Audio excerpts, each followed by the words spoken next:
Hello friends, this is Arnika and welcome to study with NV sir. आज हम लोग एक नया चैप्टर शुरू करेंगे जिसका नाम है क्या, संधारित्र तथा धारिता। तो संधारित्र तथा धारिता की अगर हम लोग शुरुआत कर रहे हैं तो हम लोगों को पता होना चाहिए कि संधारित्र क्या होता है। संधारित्र का हमारे दैनिक जीवन में भी काफी उपयोग है, यानी कि इसका उपयोग हमारे जीवन में है। तो आज का ये चैप्टर पढ़ने के बाद में हम लोगों को पता चलेगा कि हमारे पंखे में जो एक सफेद रंग की डिवाइस होती है, छोटी सी डिवाइस होती है, वो क्या होती है, उसका काम क्या होता है, उसको लगाते क्यों हैं। ठीक है, तो चलिए आइए देखते हैं कि क्या होता है संधारित्र और संधारित्र का उपयोग कहाँ पे है। तो संधारित्र क्या है?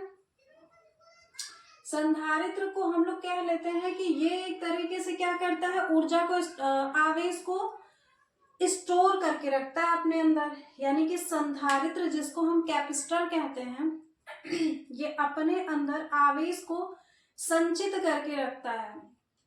अब संचित करके अगर रखता है तो क्यों रखता है? इसका काम कुछ समाज सेवा की तरह से है, मतलब ये समाज सेवा का काम करता है। अपने अंदर आवेश को स्टोर करके रखता है ताकि समय आने पर ये सामने वाले युक्ति को अपना वो आवेश दे दे। तो अगर वो अपना आवेश देगा तो जो हमारा फैन है वो क्या होगा, थोड़ा तेज चलना स्टार्ट हो जाएगा। जैसे कभी कभी क्या होता है, हमारा फैन नहीं चल रहा होता, पंखा हमारा अगर नहीं चल रहा होता है तो हम जो इलेक्ट्रीशियन को बुला के लाते हैं तो वो क्या कहता है कि आपके जो पंखे का कंडेंसर है वो हो गया है खराब। ठीक है, हम इसको अपनी जनरल भाषा में क्या कहते हैं, कंडेंसर। तो कंडेंसर खराब होने का मतलब क्या है, वही तो हमारा संधारित्र है। उसका काम क्या होता था, पंखे को आवेश देना। जब पंखा हमारा नहीं चल रहा होता है या धीरे चल रहा होता है तो वो अपने अंदर जितने भी आवेश को स्टोर करके उसने रखा है वो उन सब आवेश को दे देता है पंखे को, जिससे पंखा हमारा एक झट से चलने लगता है। ठीक है, तो संधारित्र हुआ क्या, एक ऐसी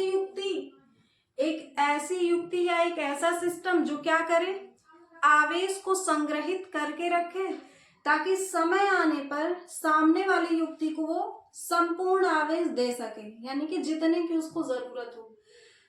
अब आवेश वो देगा तो इससे पंखा चलेगा, इसका क्या मतलब है, क्योंकि आवेश जितना ज्यादा होगा धारा भी तो उतनी ज्यादा होगी, और हमारा जो पंखा चल रहा है वो विद्युत धारा से ही तो चलेगा, यानी कि धारा जितनी ज्यादा होगी पंखे की स्पीड भी उतनी ही तेज होगी। ठीक है, तो इसका मतलब क्या हो गया कि वो अपना आवेश देगा उस पंखे को, और पंखा उस आवेश के मिलने से क्या होगा, धारा उसकी ज्यादा होगी और उसकी स्पीड बढ़ जाएगी। ठीक है, तो ये समझ में आ गया कि संधारित्र क्या होता है। एक ऐसी युक्ति, एक ऐसा सिस्टम जो क्या करे, आवेश को संग्रहित करके रखे ताकि समय आने पर वो सामने वाली युक्ति को अपना आवेश दे सके, वो क्या कहलाएगा, संधारित्र। ये संधारित्र की बात हो गई। अब बात करते हैं धारिता। अगर हम धारिता की बात कर लें तो धारिता का मतलब एक सामान्य भाषा में हम कह सकते हैं धारण करने की क्षमता। तो क्या धारण करने की क्षमता, आवेश धारण करने की क्षमता। ठीक है, यानी कि जो धारिता होती है वो क्या हमारी कहलाती है, कोई भी संधारित्र जितना ज्यादा आवेश को संचित करके रखेगा वही उसकी धारिता कहलाएगी। यानी कि संधारित्र के आवेश को संचित करने की ही मात्रा या गुण को ही हम क्या कह लेते हैं, धारिता। जितनी ज्यादा धारिता होगी उतना ही ज्यादा आवेश होगा, क्योंकि आवेश को ही धारण करने की क्षमता क्या कहला रही है, धारिता। जितनी ज्यादा हमारी धारिता को हम लोग सी से प्रदर्शित करते हैं कि ठीक है, जितना ज्यादा हमारा आवेश होगा धारिता की क्षमता यानी धारण करने की क्षमता भी उतनी ही ज्यादा होगी। किसकी, उस संधारित्र की। और उस संधारित्र के पास जितना ज्यादा आवेश होगा वो क्या करेगा, हमारे पंखे को या जिस युक्ति में हमने उसको लगाया है वो उतना ही उसको आवेश ज्यादा मात्रा में दे पाएगा। ठीक है, तो बात आती है हमारी यहां तक कि संधारित्र के आवेश संचित करने की क्षमता को हम क्या कहते हैं, धारिता कहते हैं। संधारित्र के आवेश संचित यानी इकट्ठा करने की क्षमता को क्या कहते हैं हम लोग? धारिता कहते हैं।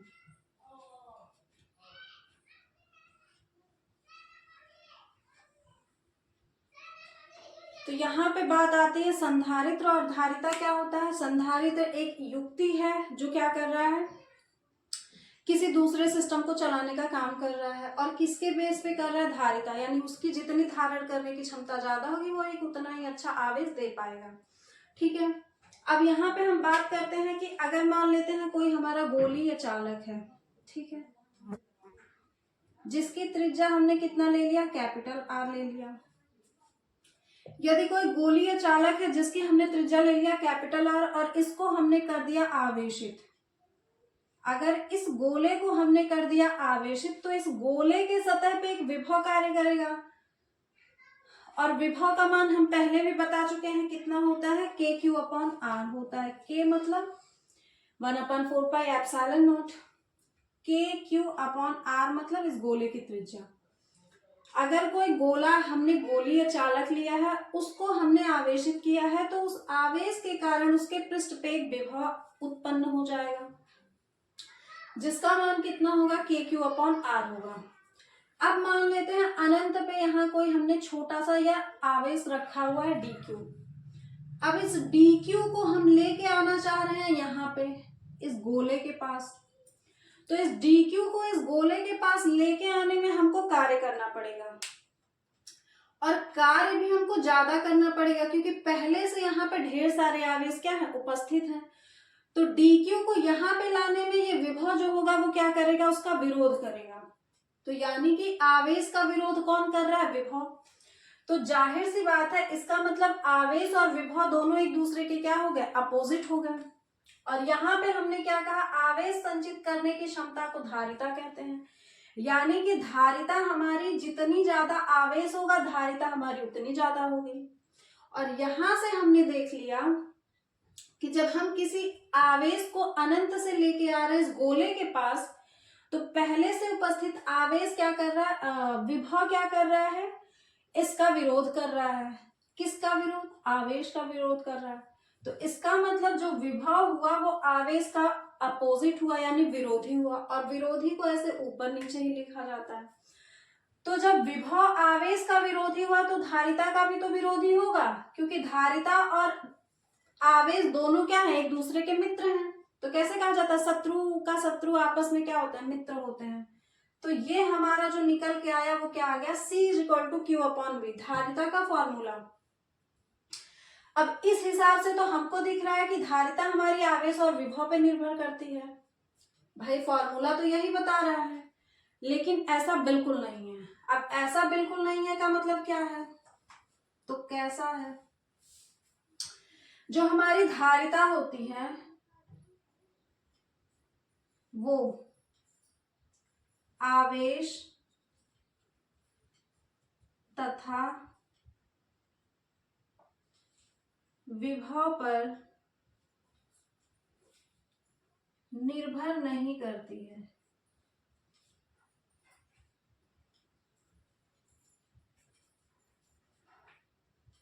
अब ये क्या बात हो गई कि जो धारिता है वो आवेश तथा विभव पर निर्भर नहीं करती है।